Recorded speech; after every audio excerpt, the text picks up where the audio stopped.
एक बार फिर मध्य पूर्व बारूद के ढेर पर बैठा है और चिंगारी फूटी है यमन से। हूती विद्रोहियों ने एक ऐसा दावा किया है जिससे पूरा मिडिल ईस्ट कांप उठा है। हूतियों ने दावा किया है कि उन्होंने इजराइल के सबसे बड़े और सबसे सुरक्षित माने जाने वाले बेन गुरियन इंटरनेशनल एयरपोर्ट को निशाना बनाया है। ये कोई साधारण हमला नहीं था। हूती प्रवक्ता याया सारी के मुताबिक ये हमला फिलिस्तीन 2 हाइपरसोनिक बैलिस्टिक मिसाइल के जरिए किया गया।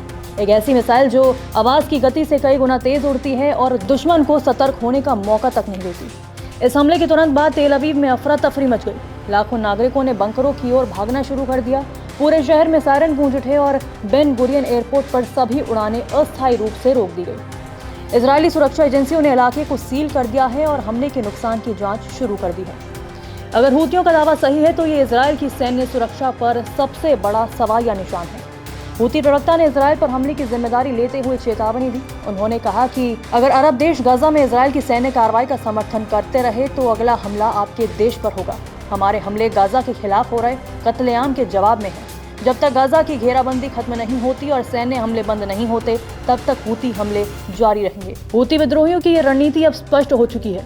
इजरायल को चारों तरफ से घेरना, उसके रणनीतिक ठिकानों को निशाना बनाना और मिडिल ईस्ट के उन देशों पर भी दबाव बनाना जो गुप्त या सार्वजनिक रूप से इजरायल का समर्थन कर रहे हैं। उधर हूती केवल धरती से नहीं समुद्र से भी इजरायल को घेर रहे हैं। 6 से 9 जुलाई के बीच हूतियों ने 2 इजरायली जहाजों को डुबोने का दावा किया। इन हमलों के बाद इजरायल को मजबूर होकर इलाद पोर्ट को स्थायी रूप से बंद करना पड़ा, जो लाल सागर में उसकी रणनीतिक पहुंच का एक अहम केंद्र था। जवाब में इजरायल भी अब चुप नहीं बैठा। हाल के दिनों में उसने यमन के हूती नियंत्रित हुदैदा पोर्ट पर हमला किया, जो एक बड़ी रणनीतिक कार्रवाई मानी जा रही है। ये पहली बार है जब इजरायल ने यमन में हूतियों के समुद्री ठिकानों पर प्रत्यक्ष हमला किया है। इसके अलावा इजरायली नौसेना और एयरफोर्स लगातार यमन में हूती कब्जे वाले इलाकों को टारगेट कर रही है। हूती हमलों का असर अब सिर्फ इजरायल तक सीमित नहीं है। अमेरिका और यूनाइटेड किंगडम अब इस पूरे घटनाक्रम पर गहरी नजर बनाए हुए हैं। इसकी एक बड़ी वजह लाल सागर में बढ़ते खतरे हैं।